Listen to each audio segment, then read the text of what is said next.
नमस्कार, आप देख रहे हैं न्यूज फॉर नेशन और मैं हूं प्रियदर्शन। बिहार में विधानसभा चुनाव के लिए पहले चरण की वोटिंग का जो समय है वह अगले कुछ घंटों में शुरू होने वाला है। तो इसके पहले पूरे बिहार ही नहीं बल्कि पूरे देश में यह चर्चा का विषय है कि बिहार में क्या होने वाला है।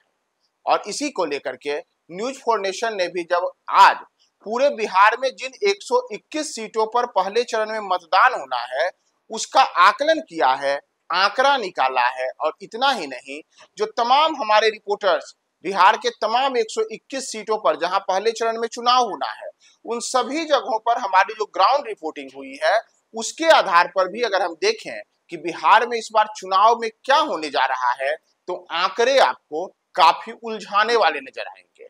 और स्थिति तो यहां तक है कि चाहे वह महागठबंधन हो या एनडीए हो या फिर बिहार चुनाव में पहली बार उतरे हुए जनसुराज हो यानी कि प्रशांत किशोर की पार्टी हो, इन तीनों जो दल गठबंधन है इन तीनों को लेकर के अगर आप आंकड़ों में जाएंगे तो मौजूदा समय में सबसे ज्यादा उत्साहित राजद और कांग्रेस ही है।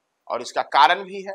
दूसरी ओर अगर हम आए एनडीए के ऊपर तो एनडीए की स्थिति पिछले चुनाव के आंकड़ों के हिसाब से प्रथम चरण के चुनाव के पहले थोड़ी सी चिंताजनक है, लेकिन ये केवल आंकड़ों में है, जमीनी सच्चाई कुछ अलग है।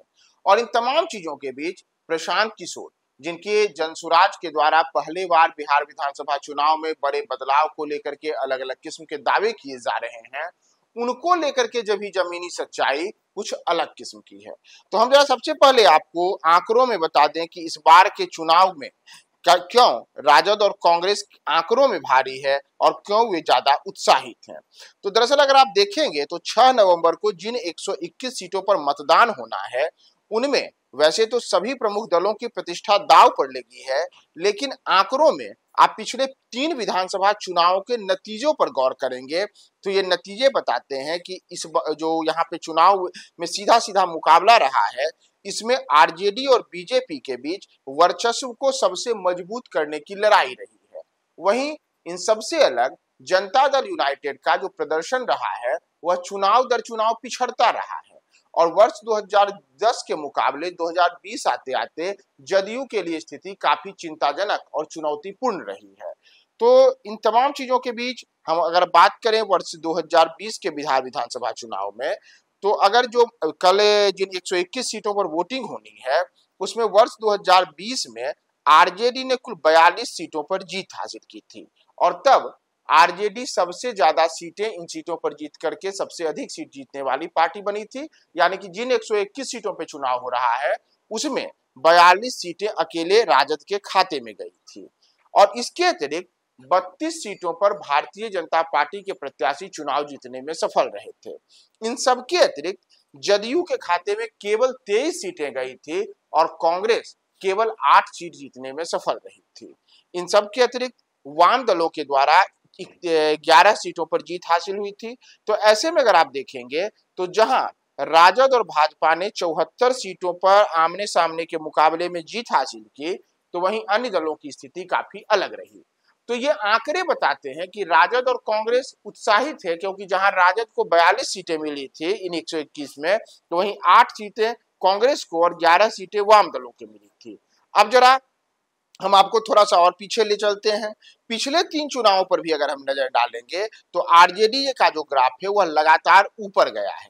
जैसे अगर आप देखेंगे तो वर्ष 2010 के विधानसभा चुनाव में राजद ने केवल 15 सीटें जीती थी जिन 121 सीटों पर चुनाव हो रहा है, लेकिन 2015 आते आते यह आंकड़ा 46 का पहुंच गया। यानी कि राजद का जो स्ट्राइक रेट है वह 15 से बढ़कर के 46 हो गया और उसके बाद वर्ष 2020 में 42 रह गया। यानी कि राजद की ऊपर जो मौजूदगी है वह एक तरीके से कहें तो वर्ष 2015 और 20 में एक तरीके की ही रही। इसके अतिरिक्त अगर आप भाजपा की स्थिति को देखेंगे तो वर्ष 2010 में भाजपा ने जहां 46 सीटें जीती थी तो वहीं 2015 के चुनाव में जिन 121 सीटों पर चुनाव हो रहा है वहां पे भाजपा केवल 20 सीटें जीती थी। यानी कि 2010 से 2015 आते आते भाजपा ने अपनी जीती हुई 26 सीटें गंवा दी थी, लेकिन 2020 में एक बार फिर से भाजपा का प्रदर्शन सुधरा और 2015 के 20 सीटों के मुकाबले 2020 में 32 सीटें जीतने में भाजपा सफल रही। तो ये कुछ ऐसी स्थिति है जो कि भारतीय जनता पार्टी को भी उत्साहित करती है और राजद को भी। लेकिन इसके अतिरिक्त जदयू के लिए स्थिति थोड़ी सी चुनौतीपूर्ण है। जैसे अगर आप देखेंगे तो जो आपके स्क्रीन पर भी आंकड़ा चल रहा होगा, उसमें 2010 में जदयू ने 59 सीटें जीती थी, जो तबकि 2015 में उनका स्ट्राइक रेट गिरा, उनकी जीतें कम हुई और 2015 में जदयू केवल 46 सीटों पर सिमट गई थी इन 121 सीटों पर। लेकिन 2020 में तो स्थिति हुई कि नीतीश कुमार की पार्टी इन 121 सीटों में केवल 23 सीटें ही जीतने में सफल रही, यानी कि जदयू की स्थिति जहां 2010 में 59 सीट थी, वहीं 2020 में 23 सीटों पर आकर के सिमट गई। इसके अतिरिक्त कांग्रेस 2015 और 2020 दोनों चुनावों में 8-8 सीट पर ही रही थी।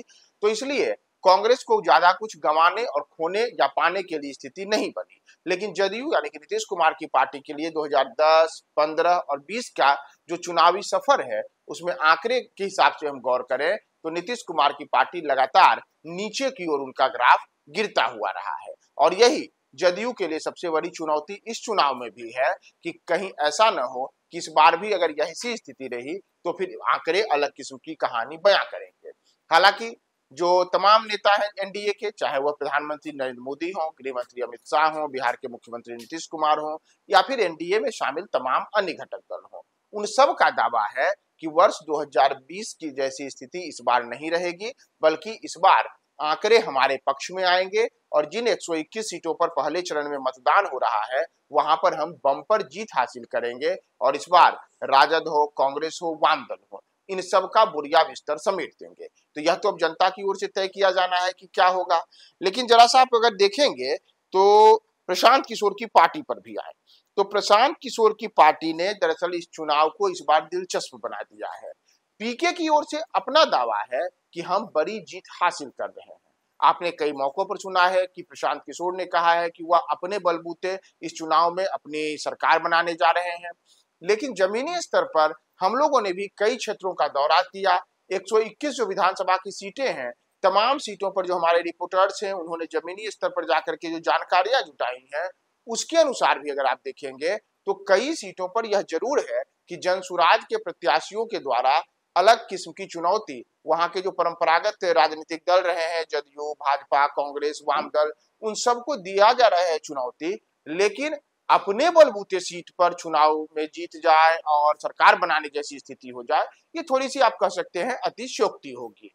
लेकिन यह जरूर तय है कि इस बार भी आमने सामने के मुकाबले में राजद के नीत जो महागठबंधन है और दूसरी ओर भाजपा जदयू का जो एनडीए है, उनमें काफी चुनौतीपूर्ण स्थिति है और काफी कांटे का मुकाबला देखने को मिल सकता है। तो आंकड़ों के हिसाब से यानी कि वर्ष 2020, 2015 और 2010 के आंकड़ों के हिसाब से अगर आप आकलन करके देखेंगे तो ये जरूर है कि एनडीए के लिए एक प्रकार से 2020, 2015 और 2010 के आंकड़ों में एनडीए का ग्राफ गिरा है, तो दूसरी ओर महागठबंधन यानी कि राजद कांग्रेस का ग्राफ ऊपर की ओर गया है। लेकिन हर चुनाव अलग होता है, हर चुनाव में जमीनी स्थिति अलग होती है। जैसे इस बार इस स्थिति में जनसुराज भी आ चुकी है और जनसुराज के द्वारा भी कई किस्म के दावे किए जा रहे हैं, तो इस बार चुनाव परिणाम भी अलग ही होगा और एनडीए और महागठबंधन दोनों के लिए सबसे बड़ी चुनौती के तौर पर जनसुराज भी है और जनसुराज का जो वोट है, जनसुराज का जो मत प्रतिशत है, वह जितना ज्यादा बढ़ेगा, दोनों ओर से जो परंपरागत दल हैं सबको बड़ा झटका लग सकता है। तो आगे आने वाले समय में यानी कि जब आज चुनाव होगा 6 नवंबर को, उसके बाद 14 तारीख को जो चुनाव परिणाम आ रहा है, उस समय भी हम आपको तमाम सीटों का एक एक आंकड़ा बताएंगे। ये पिछले 3 चुनावों के आधार पर यह आंकड़ा है जिसमें एनडीए को झटका लगा था और राजद कांग्रेस की सीटें ऊपर की ओर गई थी। तो देखना है अब क्या होगा। हम पल पल की रिपोर्ट्स आपको चुनाव के समय भी बताएंगे, तमाम रिपोर्टर्स हमारे बताएंगे। आप हमारे साथ न्यूज़ फॉर नेशन पे बने रहें। लगातार 6 नवंबर को सुबह 6 बजे से जब तक वोटिंग होगा और वोटिंग के बाद क्या स्थिति रहती है। सूरज की पहली किरण के साथ जाग उठा बिहार, हर मत बने नई उम्मीद, हर कदम जिम्मेदारी। न्यूज़ फॉर नेशन की अपील, 6 और 11 नवंबर को घर से निकलें, वोट करें और अपने भाग्य विधाता खुद बने।